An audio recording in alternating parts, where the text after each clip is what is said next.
Muy buenas noches, ya vamos a comenzar. Primero que nada, muy agradecidos a todos y todas por estar en el día de hoy aquí con nosotros. En la noche de hoy vamos a comenzar con el panel Deudocracia y el nuevo colonialismo, Europa, América y el Caribe, en ocasión de la visita por primera vez en Puerto Rico del Comité para la Abolición de las Deudas Ilegítimas, una red internacional de distintas organizaciones, activistas y investigadores que han estado trabajando y luchando en contra de las deudas ilegítimas que han minado y afectado grandemente el disfrute de nuestros derechos humanos, no solamente en Puerto Rico, sino en el mundo entero. Mi nombre es Eva Prados, soy la coordinadora general del Frente Ciudadano para la Auditoría de la Deuda. En la noche de hoy vamos a estar teniendo la oportunidad de compartir con algunos de los integrantes del Comité para la Abolición de las Deudas Ilegítimas, que voy a estar presentando durante cada una de sus intervenciones, entre ellos Eric Toussaint, el coordinador general del comité. También con nosotros está María Elena Saludas, coordinadora del regional de América Latina del Comité también para la Abolición de las Deudas Ilegítimas, y también Camille Chalmers, que va a estar hablándonos sobre el tema en el Caribe. También con nosotros va a estar reaccionando, compartiendo sus reflexiones sobre el tema en Puerto Rico, y finalmente va a estar con nosotros también el doctor Natacha Orabonan, va a estar reaccionando y reflexionando sobre el tema en Puerto Rico, y finalmente el doctor Efrén Rivera Ramos va a estar reaccionando a las presentaciones de los distintos panelistas. Así que, sin más preámbulo, voy a comenzar presentando a nuestro primer ponente de la noche de hoy, Eric Toussaint. Él es historiador y científico político con un doctorado en Ciencias Políticas de la Universidad de París y portavoz principal del Comité para la Abolición de las Deudas Ilegítimas. Él es autor de varios libros sobre la deuda y las instituciones financieras como sistema de deuda, que estará siendo presentado durante esta semana también como parte de la jornada, Bancocracia, las cifras de la deuda, 60 preguntas y 60 respuestas sobre la deuda, Banco Mundial, el golpe de Estado permanente. Así también ha participado en la redacción de varios manuales sobre auditorías ciudadanas de la deuda. También Eric es miembro de la Comisión de Auditoría Integral de la Deuda Pública de Ecuador y también asesoró a la Secretaría de las Naciones Unidas y al ministro venezolano de Desarrollo Económico y de Planificación.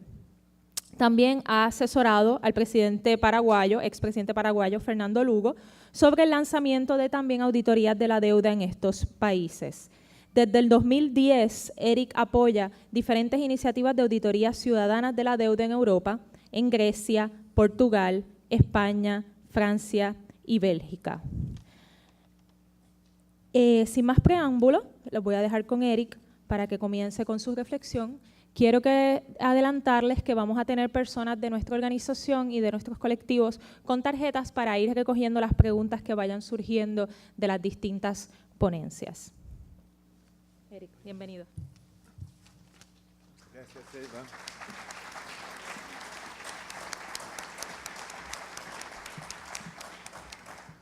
Buenas noches.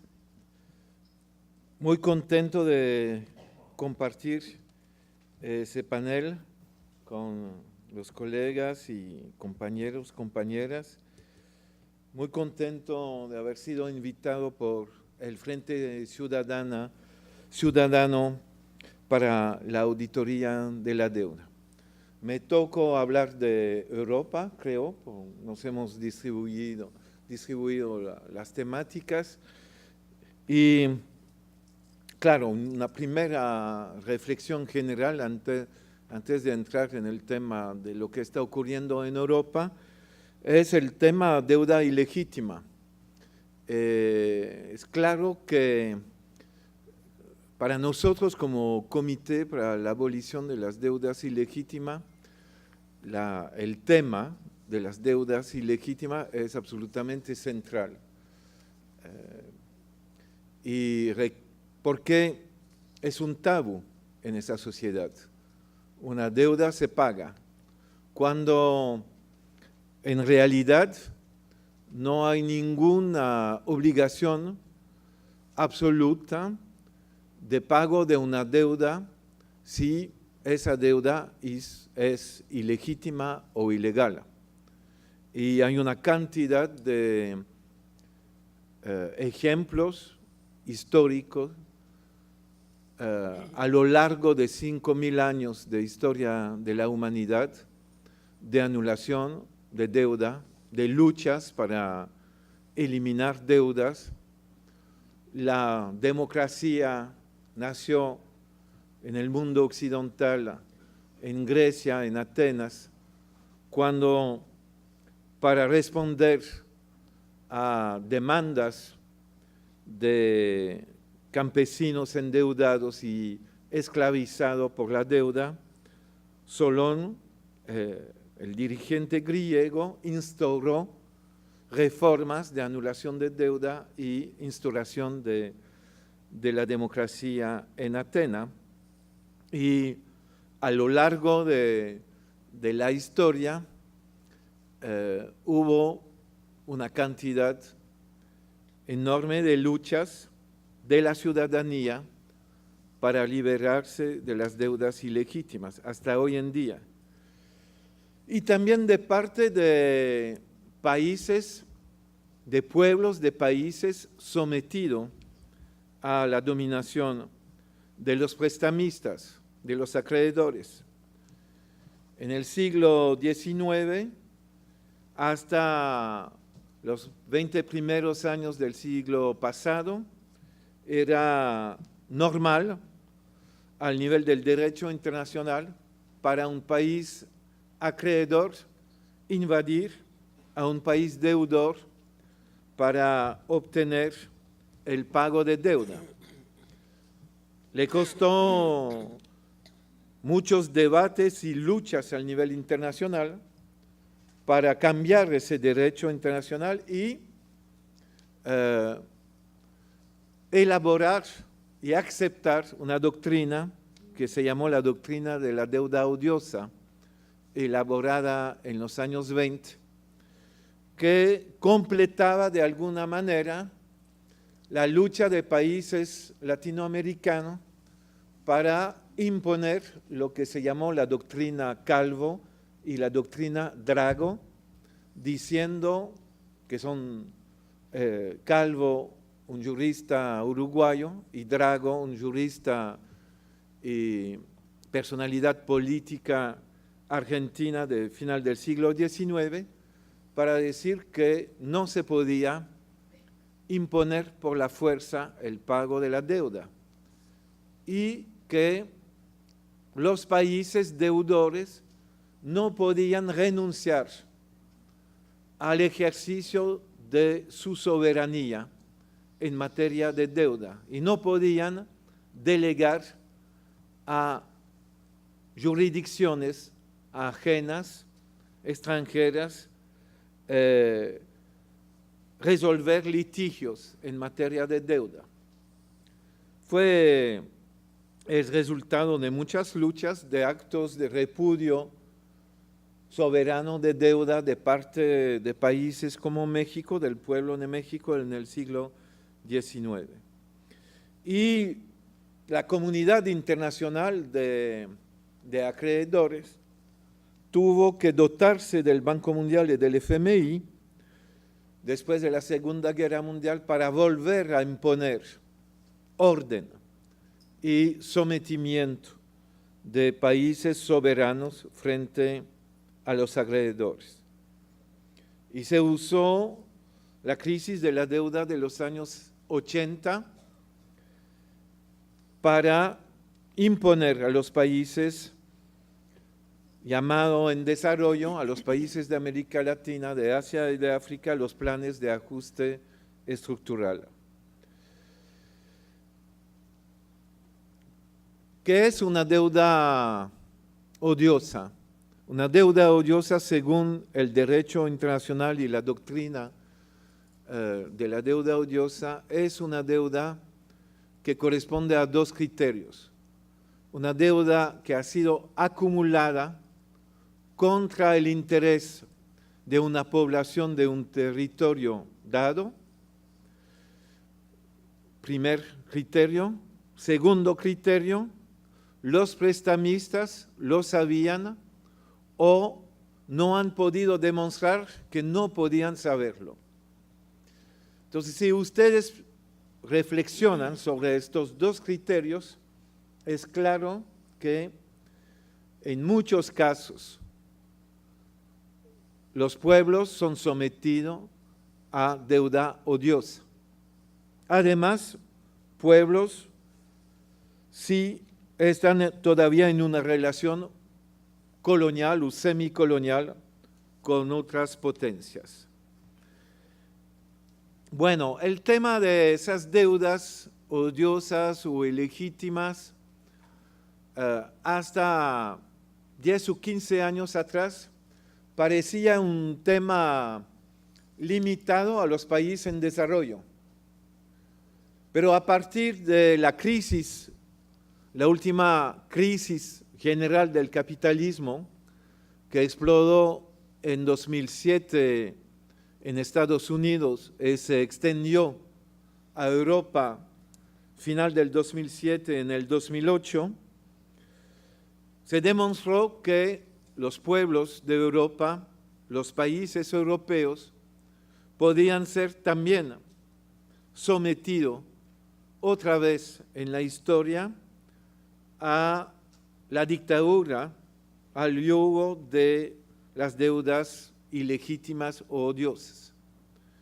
Y eso ocurrió en el seno mismo de la Unión Europea, en el seno mismo de la zona euro, con países que tienen relación de periferia respecto a los países dominantes de la Unión Europea.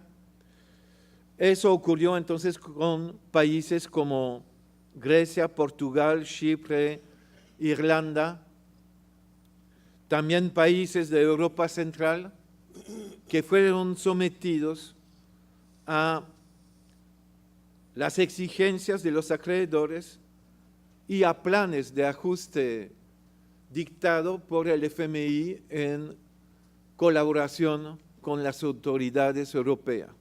Un país como Grecia, a partir del año 2010, casi ha perdido el ejercicio de su soberanía. Es una troika constituida por el FMI, el Banco Central Europeo y la Comisión Europea, que dicta condicionalidades a Grecia, violando su soberanía, violando los derechos del pueblo griego.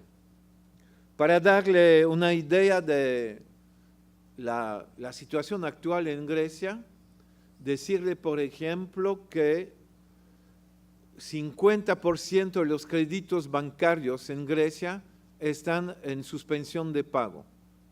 50% de las familias griegas están en una situación de impago de su deuda como hogares, deuda hipotecaria, deuda de consumo, deuda para la salud. Y eso es el resultado de políticas dictadas por los países acreedores, que impusieron supuestos planes de rescate a un país como Grecia, en realidad para ayudar a grandes bancos privados alemanes, franceses, belgas, holandeses de Luxemburgo, que eran bancos acreedores del sector privado o público griego. Pero no es solamente en los 10 últimos años una historia a través de la cual se repite la imposición de plan de ajuste. Afortunadamente, la historia en Europa de los 10 últimos años es también una historia de resistencias, de desobediencia de parte de la ciudadanía o de iniciativa de la ciudadanía.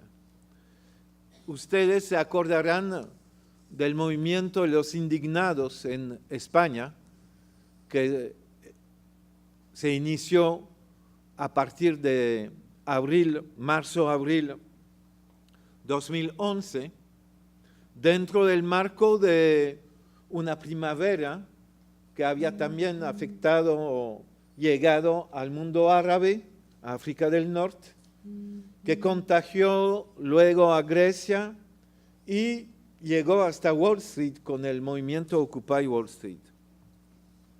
En España, ese movimiento de indignados desembocó sobre la creación de una plataforma de auditoría ciudadana de la deuda. Una cantidad, decenas de miles de ciudadanos del Estado español empezaron a cuestionar el comportamiento de los bancos. Empezaron a criticar el salvataje bancario a costa del tesoro público, que desembocó sobre la implementación de política de austeridad. Y ese movimiento de auditoría ciudadana desembocó luego en la creación de una nueva fuerza política que se llama Podemos, y en las elecciones del 2015, en 100 municipios diferentes, incluyendo Barcelona, Madrid, Valencia y Zaragoza, las 4 principales ciudades de España, llegaron a ser gobierno nuevas fuerzas políticas de cambio que se habían comprometido a facilitar la auditoría de las deudas. No es solamente ese movimiento de auditoría ciudadana legado del movimiento de los indignados que jugó un papel importante, sino también otro movimiento ciudadano, la plataforma contra los desahucios, que, por ejemplo, hizo que la actual alcalde de Barcelona, Ada Colau, ha sido electa en 2015, cuando ella era una líder de ocupación de bancos, responsable de actos ilegales de ocupación de bancos. La ciudadanía quiso designarla como alcalde para tener un cambio. Yo podría también mencionar Islandia, una isla de Europa sometida a los efectos de la bancarrota completa de su sector bancario privado, con un pueblo que se rebeló a partir del 2008-2009 contra la exigencia de Gran Bretaña y de Holanda de cobrar una deuda de 3.500 millones de euros.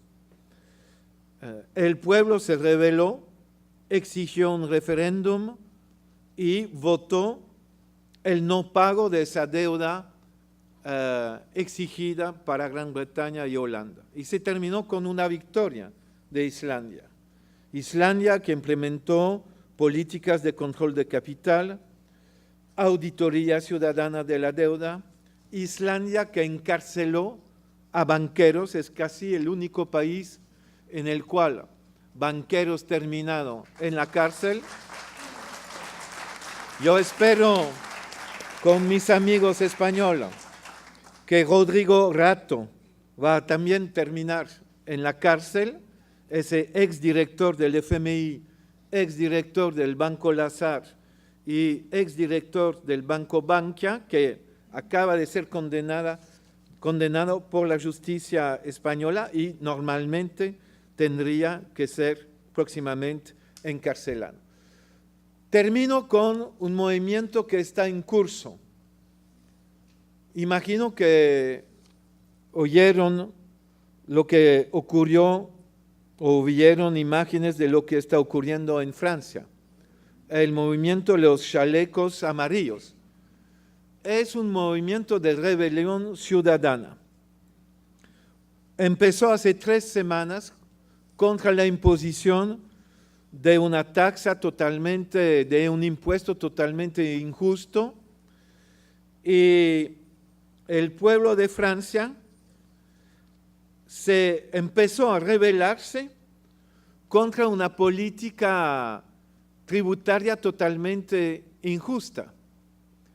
Y fue el pueblo entero que se puso en la lucha, no solamente sindicatos o partidos de diferentes vertientes, sino la ciudadanía, porque no acepta más ver que los ricos son sistemáticamente privilegiados, el 1%, en defavor de los 99%. Hoy en día, después de 3 semanas de lucha, de desobediencia cívica, el gobierno francés decidió una moratoria sobre las medidas impopulares y decidió no implementar el aumento del precio del diésel y de otro combustible, etc. Pero la gente no está satisfecha. La gente ahora quiere la dimisión del presidente Macron. Y hoy en día, Macron, hace unas horas, se desplazó hacia una ciudad de provincia para saludar a los policías y, pensando ser recibido bien por la población, abrió la ventana del coche y la gente empezó a abuchear exigiendo su dimisión. Y estamos en una situación en Europa, claro, difícil, complicada, porque en ciertas condiciones puede haber una tendencia al repliegue, a reacciones racistas, pero al mismo tiempo se demuestra que al nivel de la ciudadanía hay un rechazo total a la injusticia, una voluntad de salir adelante en favor de los derechos de los ciudadanos. Y eso pasa para encontrar soluciones al problema de las deudas ilegítimas, porque al nombre del pago de la deuda pública ilegítima se está imponiendo todas estas medidas de austeridad tan injustas. Así que estoy seguro que lo que está pasando en Europa y en otras partes del mundo, y mi amigo Camille va seguramente mencionar lo que pasó también en Haití en los meses pasados, vamos a ver la capacidad de los pueblos a levantarse y a luchar y a acumular victorias nuevamente en favor de los derechos humanos. Muchas gracias por su atención.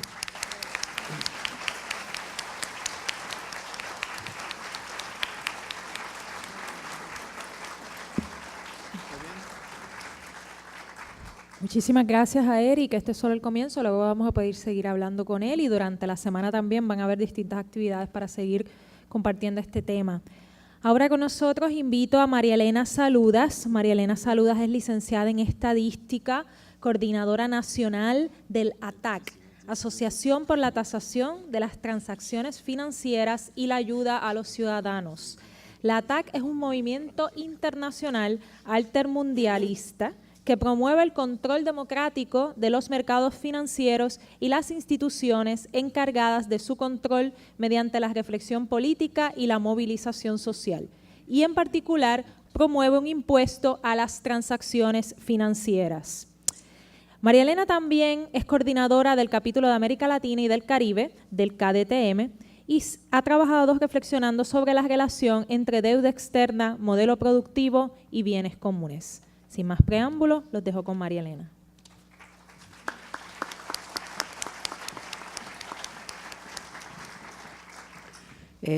Buenas noches a todos y a todas.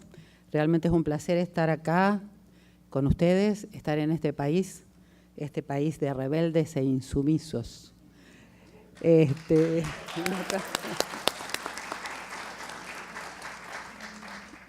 Bueno, me toca hablar un poco de América Latina, continente más desigual del planeta, ¿no?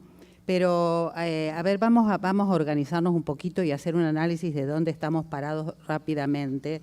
Desde hace 40 años nosotros estamos en el marco de un sistema financiero internacional en donde la liberalización financiera, digamos, es lo clave, ¿no? La circulación de capitales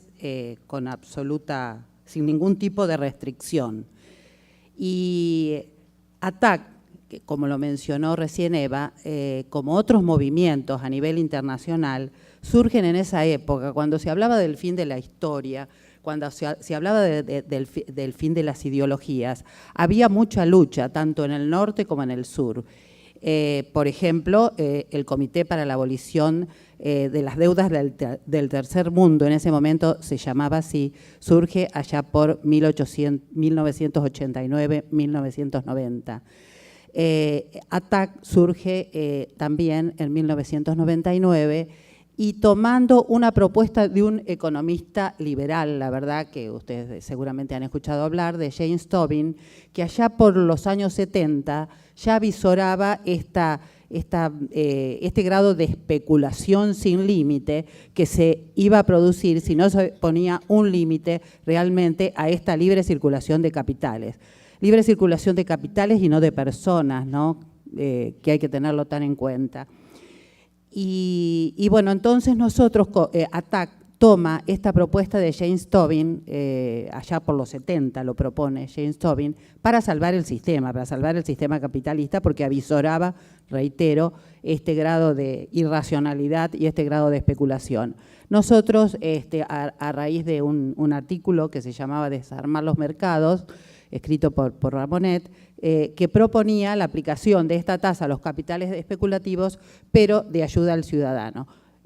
Aclaro que a Tobin no le gustó nada que nosotros tomáramos la propuesta de él, la aplicáramos y a partir de ahí surgiera un movimiento que está en todo el mundo y que realmente toma como punto de partida la aplicación de una tasa a los capitales especulativos, pero en verdad es un movimiento como el Comité por la Abolición de las Deudas Ilegítimas, como así nos llamamos ahora, nosotros hablamos de educación popular para la acción, de vincular los temas, de relacionar el tema, por ejemplo, de la deuda con el tema, como ahora vamos a charlar un ratito, del modelo productivo, el Tratado del Libre Cambio, el Tratado de los tratados de libre comercio, todo está estrechamente vinculado. Y nosotros, para cambiar, para salir del marco de este sistema en el que estamos, en donde corremos el riesgo de terminar, estamos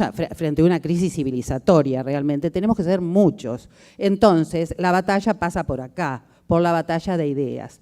Eso me parecía muy importante mencionar, esto del fin de la historia, del fin de las ideologías, pero de muchos movimientos, tanto en el norte como en el sur. Y acá no puedo dejar de mencionar, estando por esta zona, que allá por 1994, un 1 de enero, hubo algunos compañeros que se taparon la cara para ser vistos y que salieron a repudiar al neoliberalismo y a un instrumento del neoliberalismo que acaba de renovarse en Argentina el 30 de noviembre, que fue el NAFTA, el Tratado de Libre Comercio de América del Norte, que acaba de ser renovado el 30 de noviembre en Buenos Aires. Es decir, que los zapatistas luchaban en el sur como un montón de movimientos y organizaciones, que nos íbamos encontrando en distintos lugares.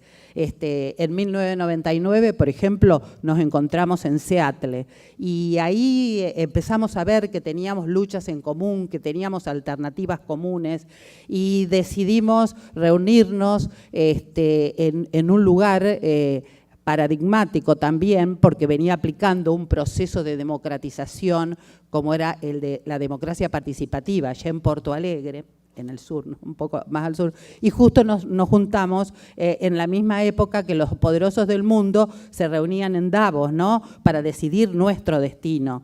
Y ahí empezamos a arrancar, y ahí empezamos a articular nuestras luchas, nuestras experiencias. Esa es un poco la mirada, digamos, y lo que quería contarles de los movimientos y organizaciones de las que somos parte, que tendemos puentes, y con los puentes que queremos también tender con ustedes.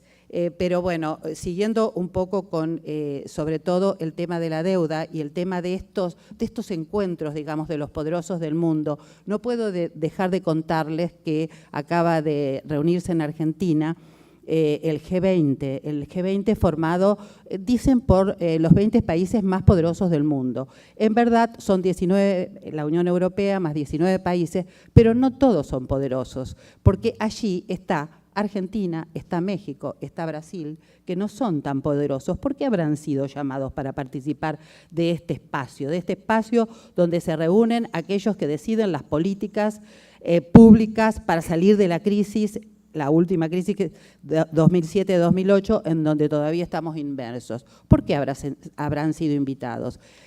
Les cuento que el G20 surge en 1999, también crisis de deuda, México estaba involucrado, Argentina involucrada, Brasil también, y surge como propuesta para tratar de solucionar estos problemas, digamos, vinculados a los procesos de endeudamiento que venían de antes, obviamente, y son invitados allí los ministros de Hacienda y presidentes de bancos centrales. Eso fue en 1999, pero se continúan reiterando las crisis, y en el 2007-2008 el G20 pasa a conformarse ya no por los presidentes de bancos centrales, sino por los jefes de Estado y presidentes de los países miembros. Ellos estuvieron reunidos en Buenos Aires, ahora para el 30 de noviembre y el 1 de diciembre. Estuvimos trabajando mucho, denunciando lo que allí se estaba trabajando. El lema, fíjense que el lema de este año del G20 era caminando o construyendo un mundo sostenible y equitativo. Bueno, desde ese espacio y los ejes que ellos trabajaban era el futuro del trabajo, infraestructura para el desarrollo y un futuro alimentario sostenible. ¿Qué habrán estado trabajando durante todo el año? Porque durante todo el año trabajaron en grupos de trabajo y grupos de afinidad con esta temática. Ellos hablan del futuro del trabajo como hablamos nosotros desde los pueblos. ¿Cuál es el futuro del trabajo hoy en Argentina, cuando hay una apertura indiscriminada de la economía, cuando hay flexibilización laboral, cuando el endeudamiento es cada día mayor, cuando hemos contraído y hemos firmado un acuerdo con el Fondo Monetario Internacional por un préstamo que es el mayor del mundo de 57.000 millones de dólares, imposible, digamos, de hacer frente y exclusivamente para pagar a los inversores entre comillas, porque no podemos hablar de la palabra inversores si son especuladores, son estos bonistas que en el festival de la apertura de la economía que está haciendo nuestro presidente Macri con su ideología profundamente neoliberal, vienen por pocos días, porque tienen absoluta libertad para entrar y salir cuando quieren, a especular exclusivamente con bonos y con intereses que es imposible de decirles, están pagando 70% de interés por los bonos.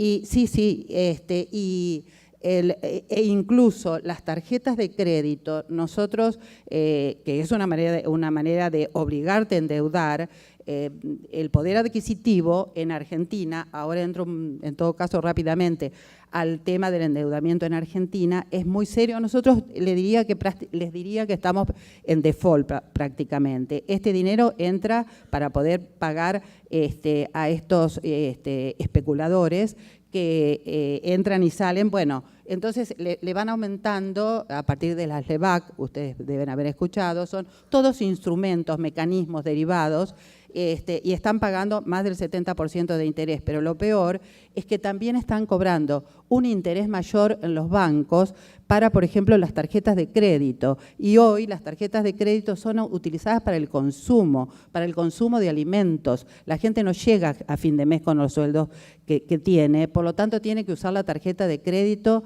y a fin de mes, si no puede cancelar, que en la mayoría de los casos no lo puede hacer, tiene que pagar 100% de interés. Realmente, cuando nosotros hablamos de crisis civilizatoria, es esto realmente la crisis civilizatoria.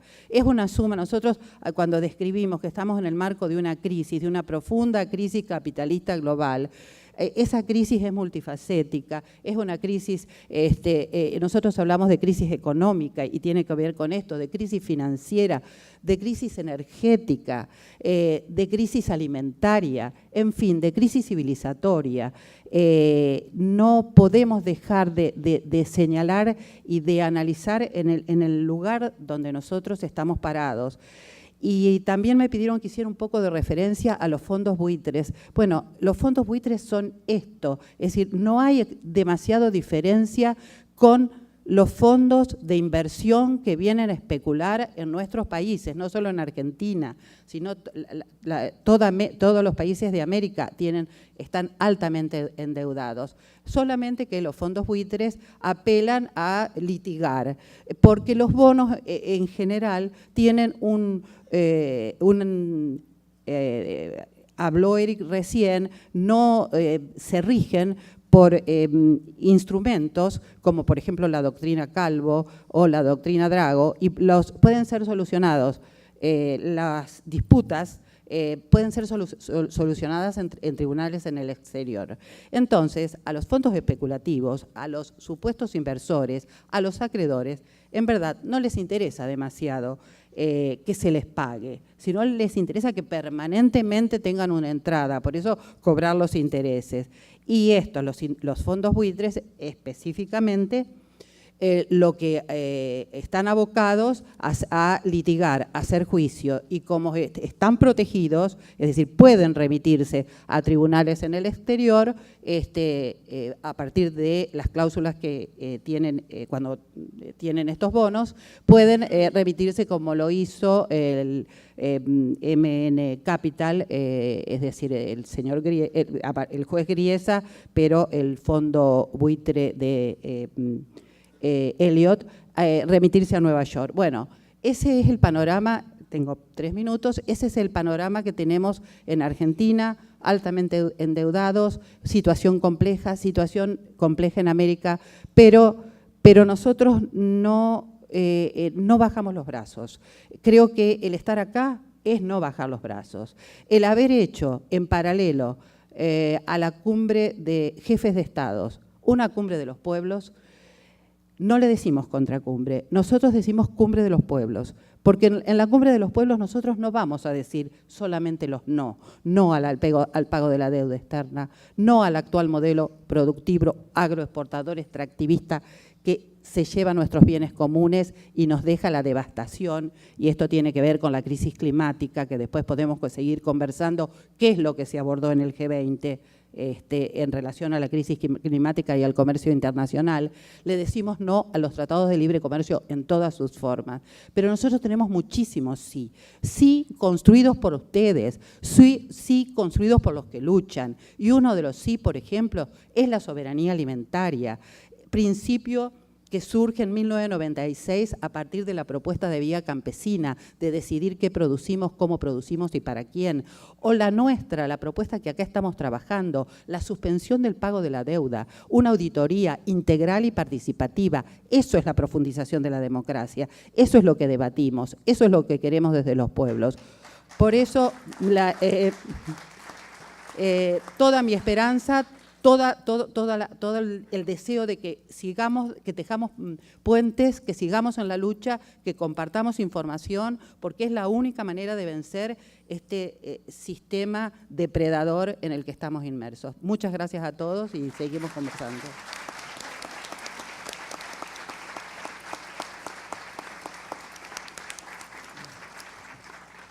Muchísimas gracias a María Elena. Queremos aprovechar un minuto para agradecer a Michael Oyuris, que está ahora mismo transmitiendo este panel a distintas partes de Puerto Rico y a compañeros que estén ahora mismo conectándose y sintonizando. También queremos agradecer a la Universidad Interamericana por permitirnos tener este panel en este espacio y siempre solidarizarse con nosotros en estos temas.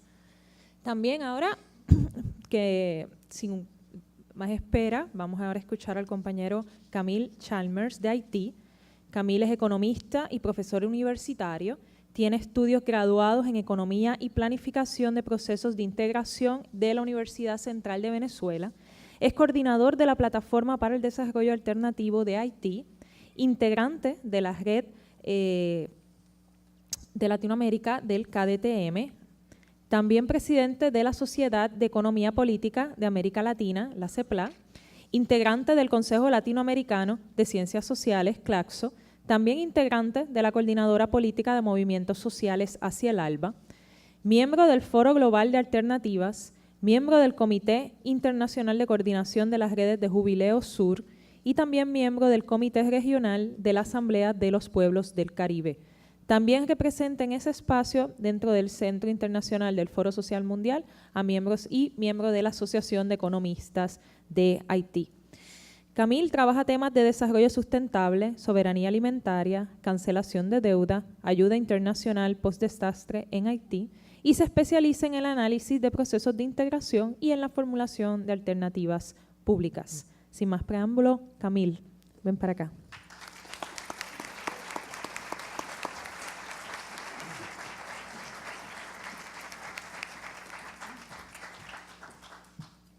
Buenas noches, compañeros, compañeras. Me excusan por la garganta, que sufrió mucho del frío. Ha sido un gran placer estar aquí con ustedes y cada vez que estoy en Puerto Rico veo que nuestros sueños caribeños se pueden materializar. Siempre hay un intercambio fraternal muy cálido con las organizaciones caribeñas. Y yo soy un militante caribeño y hago parte de un esfuerzo que se llama la Asamblea de los Pueblos del Caribe, que desde 94 trata de construir un espacio para luchar por un Caribe soberano, libre, independiente y que puede realmente concretizar esa maravillosa experiencia de mestizaje cultural que tenemos en el Caribe. Y me pidieron hablar del Caribe y de las luchas que se están desarrollando hoy en el Caribe. Empezaría con una pregunta. Cuando miramos el Caribe, a una paradoja que salta a la vista. Somos territorios muy pequeños desde el punto de vista de la superficie, poblaciones muy reducidas, pero vemos que hay una multitud de militares imperiales presentes en nuestra región. Militares norteamericanos, militares holandeses, militares de Gran Bretaña, militares de Francia, y uno se puede preguntar qué están haciendo, qué están buscando en esta pequeña región caribeña. Esta paradoja aparente nos remite a una reflexión sobre el papel del Caribe en el proceso de acumulación capitalista mundial. El Caribe juega un papel muy importante hoy por varias razones que no vamos a tener tiempo de profundizar, pero primero con el crecimiento exponencial de la producción industrial asiática, el Caribe es una zona de tránsito muy importante entre Atlántico y Pacífico, lo que explica el encerramiento del Canal de Panamá y el intento de construir un nuevo canal interoceánico en Nicaragua. El Caribe también desde los inicios del siglo XX ha sido designado como reservorio de mano de obra barata y somos una región que exportamos muchísima mano de obra hacia la industria capitalista. También en el Caribe albergamos por fuerza muchísimos paraísos fiscales. Hay una gran cantidad de paraísos fiscales y en países como Bermudas a veces hay más empresas que población. Y por supuesto sabemos el rol estratégico que juegan los paraísos fiscales en los procesos de acumulación. También el Mar Caribe es una reserva muy importante de recursos biológicos y sabemos que los recursos biológicos están jugando un papel central en la pugna interimperialista hoy. Pero hay otra razón importante también que caracteriza el Caribe, es que somos pueblos rebeldes. Somos pueblos que nunca hemos aceptado la dominación imperial, nunca hemos aceptado la lógica de dominación del mercado capitalista y hemos producido muchos procesos de rebeldía y algunas revoluciones.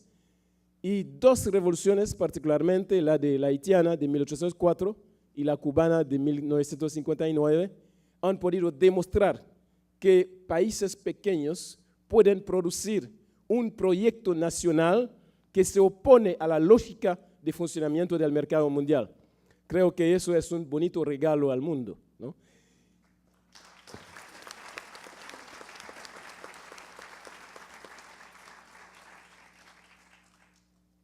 Y hoy nos podríamos preguntar cómo actualizar ese espíritu de rebeldía, cómo hacer la continuidad, asegurar la continuidad de esas rebeldías que pueden producir revoluciones, porque el Caribe está agobiado por una deuda externa terrible, que es el mecanismo que permite la transferencia masiva de riquezas, de valores hacia el norte. Y es una deuda, en gran parte, odiosa, una deuda ilegal, una deuda ilegítima, y todos los pueblos del Caribe están pagando un costo muy elevado por esas deudas. Por ejemplo, si miramos las cifras, vamos a ver que muchos de nuestros países tenemos el stock de la deuda externa que representa, como Jamaica, por ejemplo, 123% del PIB. Un país como Antiguo Barbudos, esto representa 95% del PIB. Así que son peso muy, muy importante y esto se traduce concretamente, más allá de las cifras, en sufrimientos, en hambre, en desempleo, en no poder ir a la escuela, en no tener acceso al agua potable, no tener educación, etc. Y en ese sentido, la lucha contra la deuda debería ser uno de los pilares para realmente asegurar la actualización de este espíritu rebelde. Y pensamos que hoy es muy importante hacer una pedagogía de las revoluciones. ¿Qué hemos aprendido de las revoluciones? La revolución haitiana, por ejemplo, tiene varias características. Es una revolución anticolonial, la primera, una revolución antiesclavista, una revolución antirracista, pero también una revolución antiplantación. Los fundadores de la revolución haitiana tenían una clara conciencia de la necesidad de superar los modelos de Estado que nos vienen de Europa. Dessalines, por ejemplo, dice en la primera Constitución de 1805 que toda persona del mundo, cualquier sea su color, cualquier sea su religión, cualquier sea su origen étnico, a partir del momento que esta persona está decidida a luchar contra la esclavitud, esta persona es haitiana. Así que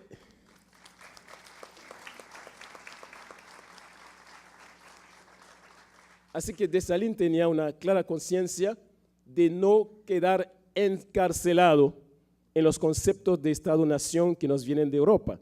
Un gran intelectual de Trinidad, C.L.R. James, que escribió un libro magnífico sobre la Revolución Haitiana, que quizás conocen, Los Jacobinos Negros, y estuvo en África participando como asistente a Nkrumah y escribió que para él uno de los mayores obstáculos a los procesos revolucionarios en África en los años 60 era la reproducción de los conceptos y de la materialidad del Estado-nación, ¿no? Que con su ideología, con su manera de organizar la vida, reproduce la colonización, reproduce nuevas modalidades de colonización. Así que las revoluciones en el Caribe nos aprenden muchas cosas y nos indican vías para salir del capitalismo, para crear culturas postcapitalistas y que permiten realmente responder a las crisis actuales. Y en los pueblos del Caribe, por ejemplo, hemos vivido procesos muy violentos de deuda. Puedo citar el ejemplo de Haití, que tuvo que pagar una deuda a Francia, que llamaron la deuda de la independencia, que representó en esa época 150 millones de francos oro, el presupuesto de la primera potencia económica del mundo en ese momento. Y tuvimos que pagar esa deuda durante un siglo, ¿no? Y 3 años después de la firma de esa deuda, ya no había recursos para pagar el servicio a la deuda y tuvimos que ir a los mercados privados de Londres para hacer préstamo para poder pagar a Francia. ¿Y a quiénes pagamos a Francia? Los antiguos dueños de esclavos y de plantaciones, ¿no? Y por supuesto, hoy hay en Haití un movimiento reclamando la restitución de esta plata de Francia. Lo calculamos que representa por lo menos 24.000 millones de dólares, ¿no? Cuando calculamos el flujo actualizado de los pagos que hicimos durante más de un siglo. Y ese pago tuvo un peso muy importante, obstaculizando la construcción nacional, porque durante la última parte del siglo, los 25 últimos años del siglo XIX, ese pago representó 68% de los ingresos del Estado de Haití. Es decir, que el resto para hacer todo, ¿no? Para invertir en educación, salud pública, infraestructura, etc.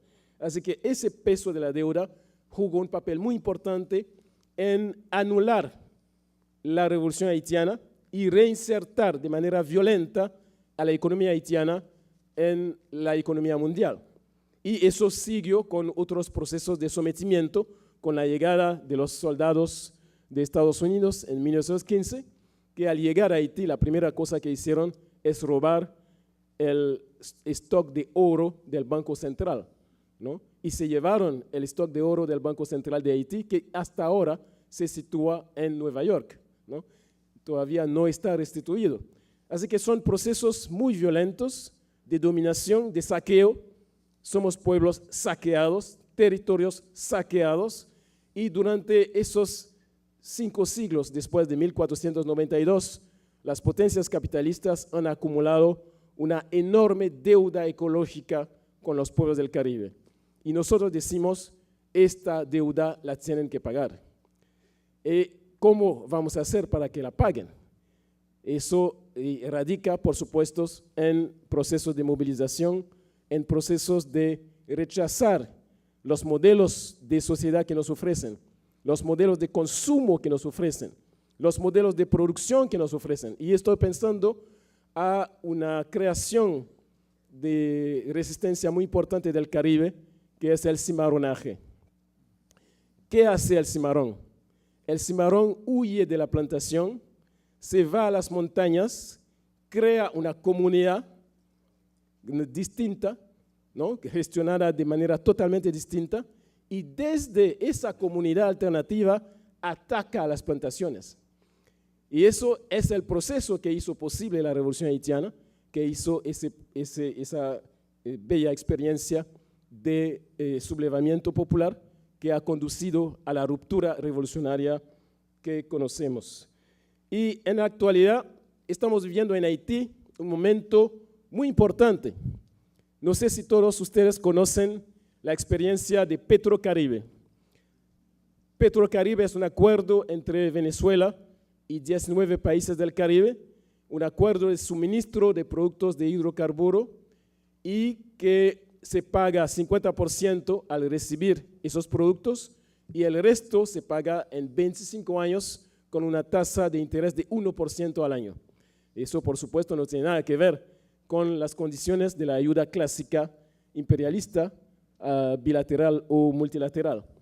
Y Haití entró en este proceso a partir del 2006 y a partir del 2008 empezamos a recibir esos productos de hidrocarburos. Pero en este proceso, el Estado de Haití y las élites de Haití, en vez de invertir la liquidez enorme que tenían a mano para el beneficio común, para el beneficio de la población, gran parte de esa plata fue desviada, fue robada hacia intereses privados, hacia intereses de empresas. Y el pueblo de Haití se está levantando ahora con una pregunta muy sencilla, que es, ¿dónde está la plata de Petrocaribe? Y este sublevamiento popular, muy impresionante, que empezó con el sublevamiento que se dio en julio, 6, 7, 8 de julio, cuando el gobierno haitiano aumentó los precios de la gasolina de más de 51%, hubo una respuesta popular contundente que durante 3 días de manifestación, ¿no? Tuvieron que el gobierno tuvo que retroceder bajando los precios de la gasolina, pero eso inauguró un nuevo ciclo de movilización, que es una movilización ciudadana que durante los meses de octubre y noviembre culminó con la manifestación del 17 de octubre con casi 2 millones de ciudadanos en la calle, 2 millones de personas manifestando, pidiendo dónde está la plata Petrocaribe.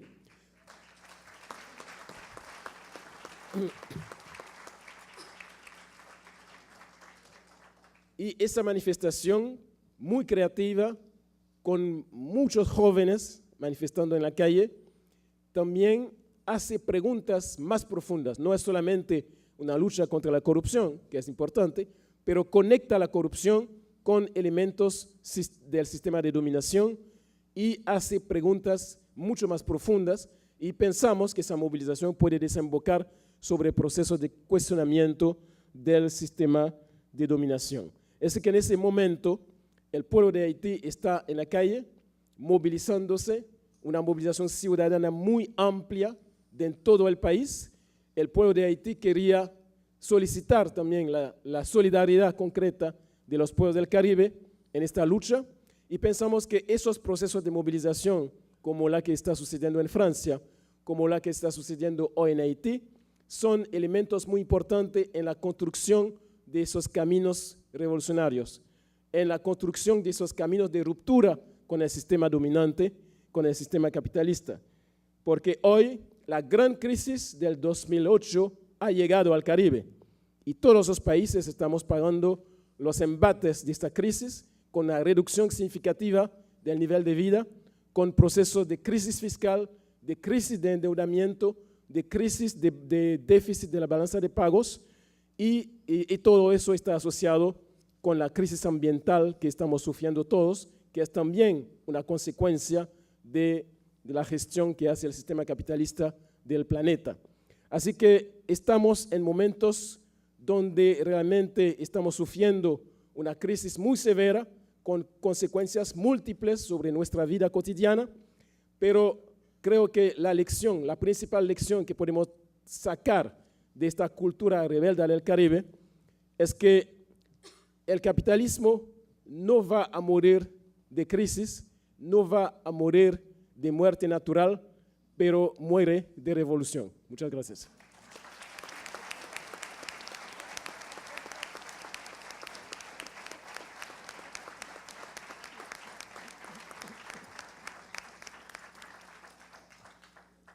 Perfecto, el tiempo de Camil.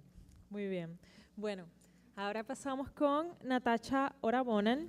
Natacha es abogada de derechos humanos y su trabajo se ha centrado en la explotación económica y la discriminación contra las trabajadoras inmigrantes latinas con bajos salarios, así como el apoyo legal ante la crisis económica y humanitaria en Puerto Rico. Trabaja tanto en litigio interno como en la defensa internacional ante mecanismos de derechos humanos relacionados con cuestiones que incluyen la violencia autorizada por el Estado, la falta de protección, los procesos de autodeterminación y descolonización, justicia de género y los derechos de los inmigrantes. Natacha es asesora asociada del Latino Justice y antes trabajó también en la Clínica Internacional de Derechos Humanos de la Mujer de la Facultad de Derecho de CUNY y en el Centro de Derechos Reproductivos. Natacha se graduó de la Facultad de Derecho de CUNY, donde fue redactora y jefa de la Revista de Derecho de CUNY y miembro del Centro para los Derechos Humanos e Igualdad Latina. Natacha recientemente también ha sido autora de varios artículos sobre derechos humanos y recientemente ha escrito uno sobre la deuda de Puerto Rico desde una perspectiva de derechos humanos y descolonización, llamada Puerto Rico, Odious Debt, The Economic Crisis of Colonialism. Sin más preámbulo, los dejo con Natacha.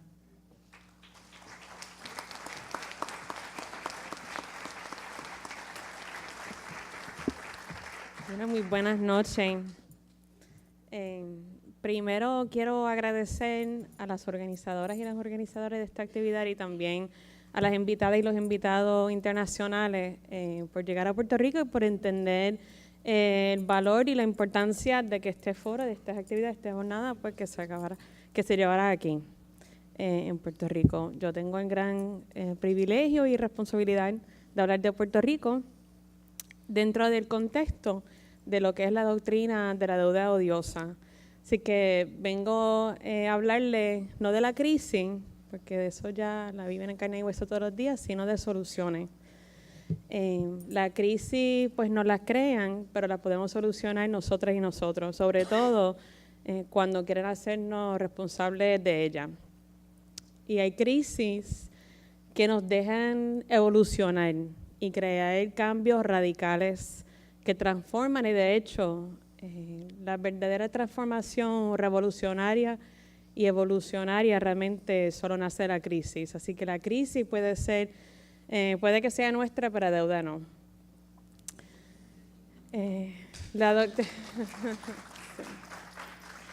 La doctrina de la deuda odiosa pues se basa en principios de equidad, no necesariamente de derecho. Voy a profundizar un poco más el concepto de lo que ya hizo referido el señor Eric Tosan.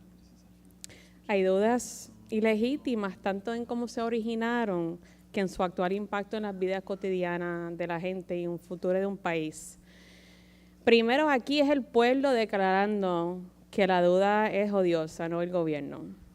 Y siendo el pueblo quien lo tiene que pagar y el pueblo en cuyo nombre se acumuló, pues aclaremos entonces quien exige la eliminación de algo que netamente no es suyo, es el pueblo.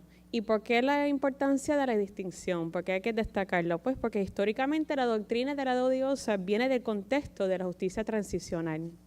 O sea, donde un gobierno que reprimió y mantuvo a su pueblo subyugado y oprimido, pues se va para dejar entrar entonces a un nuevo régimen o gobierno, democracia, o por lo menos un gobierno electo legítimo y supuestamente que responda al pueblo. Entonces el nuevo pues repudia las prácticas ofensivas que ejercía el anterior, que endeudó el país, financiando los mecanismos de opresión pues estatales y también y muchas veces lucrándose personalmente también del mismo. Entonces tradicionalmente lo que se considera odioso es el régimen y no necesariamente las transacciones individuales que hacía. Sin embargo, aquí en Puerto Rico sí nos interesa tanto investigar pues el contexto político que permitió que se endeudara una nación al nivel de 73 mil millones,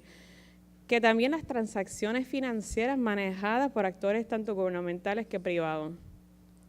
Entonces, la doctrina de la deuda odiosa considera y pregunta cuál sería el resultado justo para un país y para su pueblo y cuál es la conducta que queremos que la ley corrija y que fomente también. Es un principio de equidad que nos ha acompañado desde hace mucho para las supuestas naciones civilizadas. En sí es una defensa al pago y por ende responde como una limitación a la obligación general en pagar las deudas y lo que se cogió prestado.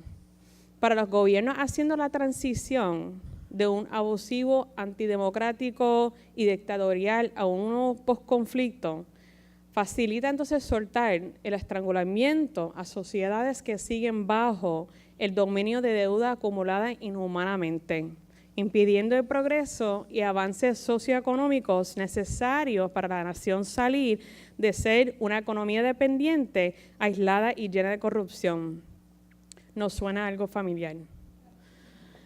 Los principios de la deuda odiosa permiten romper las ataduras y declarar la deuda en parte en su totalidad ilegal e inmoral, anulando la continuación de deberes legales donde la deuda que se cuestiona fue acumulada, usada o pagada para reprimir el pueblo o socavar los intereses y necesidades del mismo. Se ajusta la deuda entonces basada en la noción de que se acumuló una deuda que al fin no fue beneficiosa para el pueblo y hasta fue perjudicial a sus intereses. Irónicamente, es el mismo argumento que usó los Estados Unidos en 1898, cuando asumió control de los territorios después de la Guerra Española-Americana para no asumir la deuda española sobre Cuba sobre todo, que argumentó que España endeudó a Cuba y a las otras islas, y a Filipinas igual también, para mantener su control colonial ahí. Irónicamente.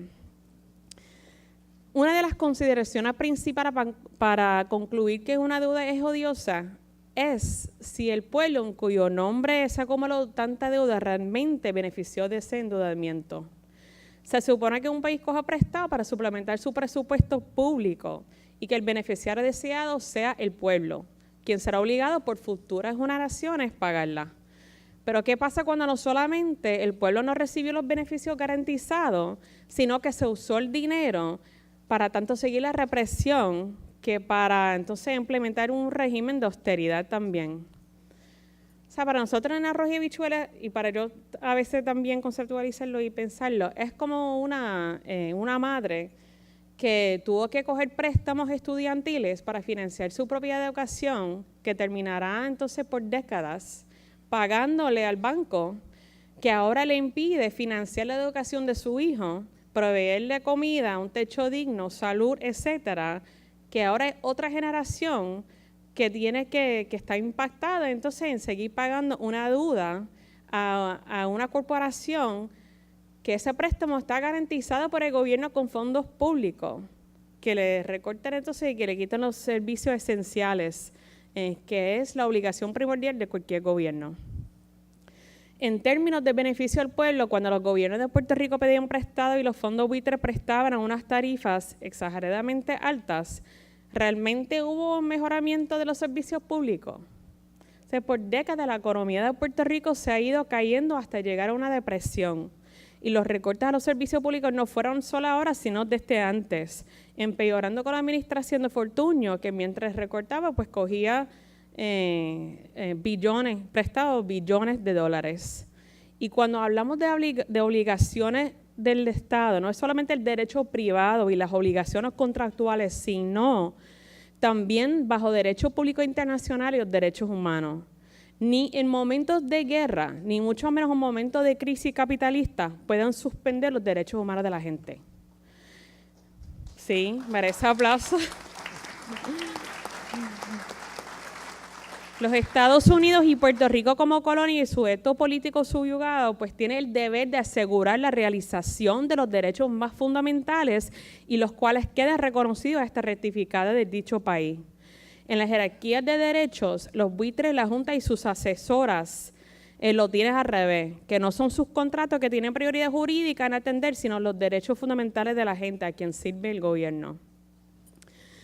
Inherente en declarar una deuda odiosa son las prácticas financieras cuestionables que mencionó el señor Eric y poco ética que demuestran el conocimiento sobre el uso ilegítimo de los fondos. Aquí los fondos buitres empujaron, promovieron y entraron en contratos a sabiendas que explotaban las condiciones económicas pobres de la isla. Y sabemos eso porque primero le bajaron la categoría de rating de Puerto Rico a chatarra. Y empezaron a cobrar intereses exageradamente altos, que es lo que uno hace cuando se da cuenta entonces que el deudor no tiene las posibilidades de pagarte, y para minimizar el riesgo pues le pone condiciones más estrictas y más caras, como las casas de empeño, los lugares que uno va a cambiar los cheques el día que cobra. Para ponerlo en arroz y habichuelas, para yo también entenderlo. En este contexto, pues no nos enfocamos tanto en el supuesto uso ilegal de los fondos, sino más en la práctica llamada prestar odiosamente o préstamo odioso. Desde hace rato, pues existen guías de cómo invertir de manera ética y socialmente responsable, que incluye ponerle tarifas o impuestos justos y razonables, promover la transparencia en las transacciones financieras. Aquí todavía está el Centro de Periodismo Investigativo desde el año pasado pidiendo información de la Junta, de sus miembros de gobierno, reconocer dinámica de poder y cuando han cambiado las circunstancias que impiden que el deudor pague todo o parte de lo debido, por ejemplo, el paso de Huracán María, cumplir con los estándares laborales y ambientales y promover una reestructuración o plan de pago que prioriza la garantía de los derechos humanos. El concepto de la deuda insostenible surge de la doctrina de la deuda odiosa o deuda ilegítima, que mantiene que es el pago de la deuda, no la acumulación de ella, que implica la violación de los derechos humanos, cuando los gobiernos le privan al pueblo acceso a lo que necesita para sobrevivir y vivir dignamente, en vez de declararle impagable y cancelarla. En Puerto Rico sí se le declaró impagable, pero esperaban que los federales hicieran con la isla lo que hicieron con los bancos después de la crisis hipotecaria en 2006, 2008, y ofrecerle un bailout. Pero cuando no solo eso pasó, sino en aquel entonces el portavoz de Congreso, Paul Ryan, dijo: ningún americano va a pagar ni un centavo, ayudar a Puerto Rico, y nos mandaron promesas. Pues ahí fue el momento que no solamente con palabras decir que no iba a pagarla, sino también con acciones concretas, reducir pagarla. Y no se puede analizar un repudio de la deuda y las obligaciones del gobierno de Puerto Rico y los Estados Unidos sin hablar de por qué la deuda es realmente odiosa. Es porque que es más odioso de ser una colonia. Sin entender... Pues hay que entender bien el contexto político dentro del cual surge la deuda, que es un principio fundamental de la doctrina.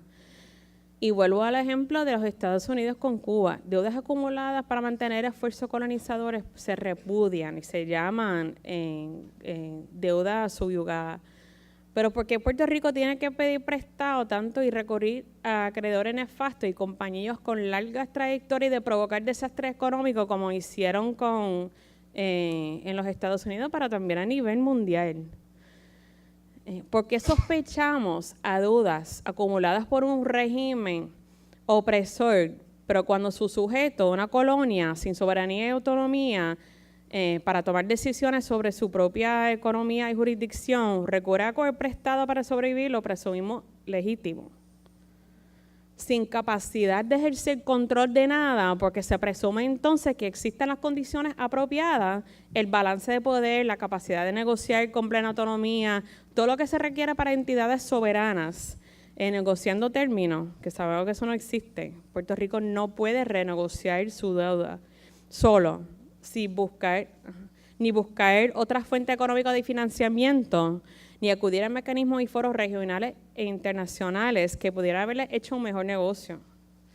Con solo el fallo reciente de Sánchez Báez de 2016, que no sorpresivamente bajó una semana antes de que aprobaran promesa, pues la condición colonial de Puerto Rico se afirma por todas las ramas federales.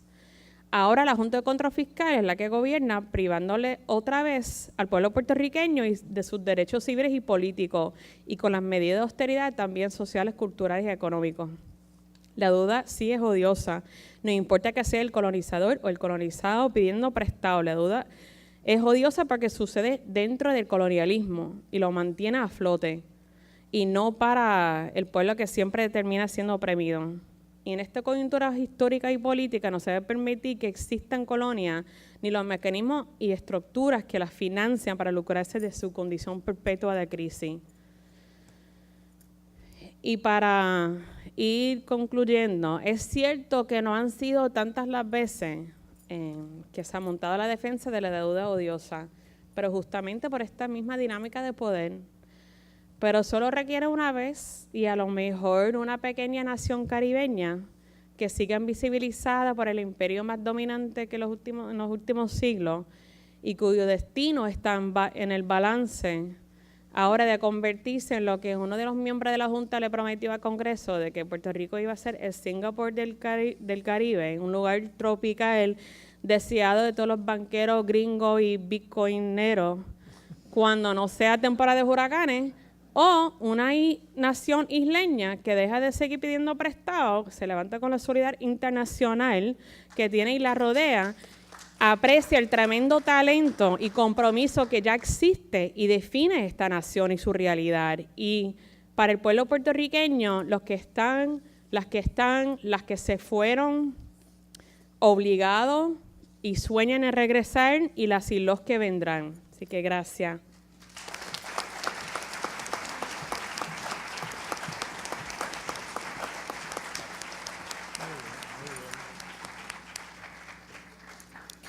Muchísimas gracias, Natacha. Ya pueden ir aquellas personas que quieran hacer preguntas. Están las tarjetas disponibles. Aquí está Pedro con tarjetas. Quien quiera, levante la mano para ya ir preparando sus preguntas. Y con nosotros ahora para reaccionar, ¿verdad? Y me ha pedido que enfatice que él viene a reaccionar a lo que han dicho nuestros panelistas. Antes está con nosotros nuestro querido Efrén Rivera Ramos, profesor y pasado decano de la Escuela de Derecho de la Universidad de Puerto Rico, donde enseña y ha enseñado cursos y seminarios de Derecho Constitucional, Teoría del Derecho, Derecho y Cultura, Relaciones Constitucionales entre Estados Unidos y Puerto Rico, la Constitución del Imperio y aspectos legales de la deuda pública de Puerto Rico. Obtuvo su bachillerato y jurisdoctor de la Universidad de Puerto Rico y tiene una maestría en Derecho de la Universidad de Harvard y un doctorado de Derecho de la Universidad de Londres. Ha sido profesor visitante de las universidades de Yale y Ottawa y también ha sido autor del libro The Legal Construction of Identity, The Judicial and Social Legacy of American Colonialism in Puerto Rico, y de numerosos ensayos y artículos publicados sobre estos temas. Sin más preámbulo, los dejo con Efrén.